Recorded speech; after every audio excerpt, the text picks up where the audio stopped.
কিন্তু এই ডেলিভারি বয়ের ভিতরে যে একটা প্রভাব আছে, মানে তোমার যে বিচি চেকটা, এটা তোমার দেখলে বোঝা যায় না। এটা কি আর বললেন ভাইয়া? না মানে আমি কইতে চাইছি যে তোমার যে এত টাকা পয়সা, তোমার যে এত জ্ঞান বুদ্ধি, এটা তোমার দেখলে বোঝা যায় না। জি ভাইয়া, আমি সাধারণ সাজি থাকি, মানুষের বুঝতে দিই না। ভাইয়া আমার একটা রিকোয়েস্ট আছে, কি রিকোয়েস্ট ভাইয়া? আমার তোমাকে আন্ডারওয়ার্ল্ড একটা চাকরি দাও। আমি তোমার লগে কাজ কাম করবো, হিসাবপত্র করবো, তোমার লগে খামু দামু ঘুমামু, তোমরা যারে মারতে হ্যারে মারমু।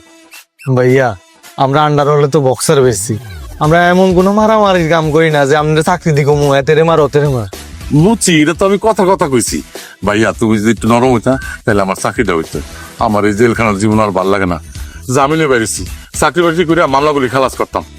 বুঝছি ভাইয়া, কিন্তু আমগো কোম্পানির চাকরি ব্যাপারে কিন্তু আমি শিওর দিতে পারতেছি না। আপনি অন্য কোনো জায়গায় চেষ্টা করেন। না ভাইয়া, আমার এই আন্ডারওয়ার্ল্ডে চাকরি দিতে হবে। এনে তুমি আছো, পাশাপাশি আছে, পরিচিত লোকজন থাকলে ভালো না? আর আমার স্বপ্ন আমি চাকরি বাকরি করে ভালো হয়ে যাবো, আমি 2-3টা বিয়া করবো ভাই। ওমা, আপনার কোনো চাকরি বাকরি নাই, আপনি অনেক স্বপ্ন দেখতেছেন 2-3টা বিয়ে করবেন?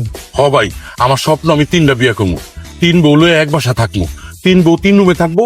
আমার যখন যেই বউয়ের লগে থাকতে মন চাইবো আমি ওই বউয়ের লগে গিয়া থাকবো।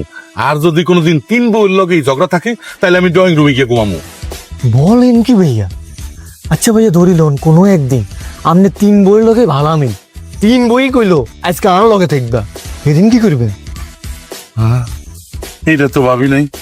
এটা একটু ভাবি চাইয়েন, এটা কিন্তু গুরুত্বপূর্ণ বিষয়।